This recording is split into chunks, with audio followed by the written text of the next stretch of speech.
વિગતોમાંથી મળી રહ્યા છે કે જ્યાં પોલીસ જાસૂસી કાંડમાં વોન્ટેડ બુટલેગર પરેશ ઝડપાઈ ગયો। સ્ટેટ મોનિટરિંગ સેલની ટીમે આરોપી પરેશને દમણથી ઝડપ્યો હોવાની વિગત છે। 2023માં આરોપી પરેશ અને અન્ય આરોપી પોલીસના લોકેશન મેળવી બુટલેગરને આપતા હતા। બુટલેગરને ભરૂચ શહેર બી ડિવિઝન પોલીસ સ્ટેશનમાં સોંપવાની કાર્યવાહી થઈ છે। તો 2023માં આરોપી પરેશ અને અન્ય આરોપી જે હતા એ પોલીસના લોકેશન બુટલેગરને આપતા હતા અને હવે આ મામલે કાર્યવાહી થઈ છે અને વોન્ટેડ બુટલેગર પરેશ ઝડપાઈ ગયો છે। સંવાદદાતા અંકિત મોદી વધુ વિગત આપી રહ્યા છે। અંકિત, શું છે વિગત? આખરે આ જે જાસૂસી કાંડના મામલાનો જે ફરાર બુટલેગર હતો તેને ધરપકડ કરવામાં પોલીસને સફળતા મળી છે।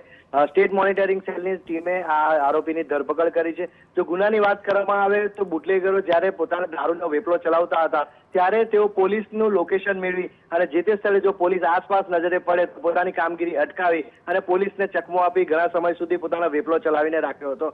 આખરે સ્ટેટ મોનિટરિંગ સેલના ધ્યાન ઉપર આ મામલો આવતા તપાસ દરમિયાન ભરૂચ ક્રાઇમ બ્રાન્ચના 2 કોન્સ્ટેબલની ભૂમિકા બહાર આવી હતી અને ઊંડાણપૂર્વકની તપાસમાં 2 બુટલેગર પરેશ ઉર્ફે ચકો અને નયન ઉર્ફે બોબડો 2 બુટલેગરોની આમાં ભૂમિકા બહાર આવી હતી અને જે પૈકી આજે પરેશની પણ ધરપકડ કરી લેવાઈ છે અને તેને હાલમાં પૂછપરછ સહિતની કામગીરી ચાલુ કરી દેવાઈ છે। જી બિલકુલ, આભાર અંકિત। તો હાલ તો પૂછપરછ થઈ રહી છે ને વોન્ટેડ બુટલેગર પણ ઝડપાઈ ગયો છે।